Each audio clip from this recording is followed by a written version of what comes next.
गृहोपयोगी साहित्याची खरेदी करताय तर आजच आपल्या टेकेट सुपर मार्टला भेट द्या. कडधान्य, डाळी, साबण, ब्रँडेड कपडे, शूज, सायकल, कॉस्मेटिक्स हे सर्व मिळण्याचं एकमेव ठिकाण म्हणजेच टेकेट सुपर मार्ट.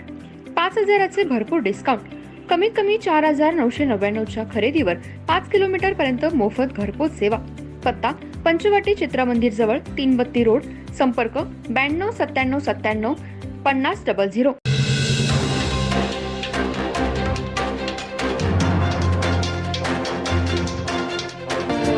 नमस्कार, मी तेजस्विनी मगदूम. एम मराठीमध्ये आपल्या सर्वांचं स्वागत आहे. पाहूया ठळक घडामोडी. मोदी सरकारने CAA कायदा देशामध्ये लागू केला.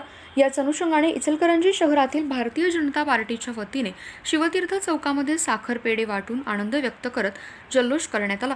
मोदी सरकारचे निर्णय हे सर्वसामान्यांच्या हितासाठी आहेत, हा आत्मविश्वास भाजपच्या कार्यकर्त्यांनी वर्तवला.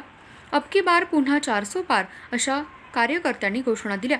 इचलकरंजी शहरामध्ये भारतीय जनता पार्टीच्या वतीने शिवतीर्थ येथे साखर पेढे वाटून फटाक्यांची आतिषबाजी करत केंद्र सरकारने CAA हा कायदा लागू केल्यामुळे आनंद व्यक्त करण्यात आला. केंद्रातील मोदी सरकारने CAA विधेयकाचाच कायद्यात रूपांतर केलं. याची माहिती शहरातील भाजप कार्यकर्त्यांना मिळताच त्यांनी आनंदोत्सव साजरा केला. शहरातील शिवतीर्थ चौकात येऊन भारतीय जनता पार्टीचा विजय असो, मोदींचा विजय असो अशा घोषणा देण्यात आल्या. CAA कायदा नागरिकांना पटवून देण्याचे काम येणाऱ्या काळात केलं जाईल. मोदी सरकारने आजवर जे निर्णय घेतले ते सर्वसामान्य नागरिकांच्या हिताचेच आहेत. जगामध्ये संपूर्ण भारत देशाचे नाव सध्या गाजत आहे. गेल्या 10 वर्षांमध्ये देशाचा कायापालट मोदी सरकारनं केलाय.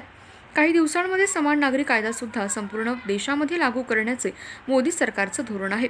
प्रत्येक गोरगरीब नागरिकाला आजवर मोदी सरकारने गेल्या 10 वर्षांमध्ये पक्की घरे, आरोग्य योजना मोफत दिल्या.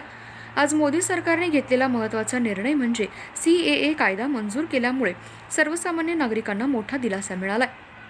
याच अनुषंगाने इचलकरंजी शहरातील भाजपच्या वतीने आज शिवतीर्थ चौकामध्ये साखर पेढे वाटून आनंदोत्सव साजरा करण्यात आला. यावेळी पैलवान अमृतमामा भोसले, उत्तम चव्हाण, युवा मोर्चा अध्यक्ष जयेश बुगड, संजय गांधी निराधार योजना अध्यक्ष ॲडव्होकेट अनिल डाळ्या, बाळकृष्ण तोतला, उत्तम चव्हाण, राजेश रजपुते, सौ माधवी मुंडे, शबाना शहा, सुप्रिया मजले, नागूबाई लोंढे, दीपक पाटील, महेश पाटील, उमाकांत दाभोळे, प्रदीप मळगे, मनोज साळुंखे, कबनूर अध्यक्ष जयकुमार कडाप्पा, विनोद कोराणे, सचिन पवार, अनिस मालदार, संजय हणबर, उत्तम विभूते, प्रमोद पाटील, प्रवीण पाटील, नामदेव सातपुते, आशिष खंडेलवाल, हेमंत वरुटे, अमित जावळे, सुधीर पाटील, संजय गेजगे, सिद्धलिंग बुक्का, मनोज जाधव, नितीन पडियार, श्रेयस गटाणी, विजयकुमार हळूरमठ आदी उपस्थित होते.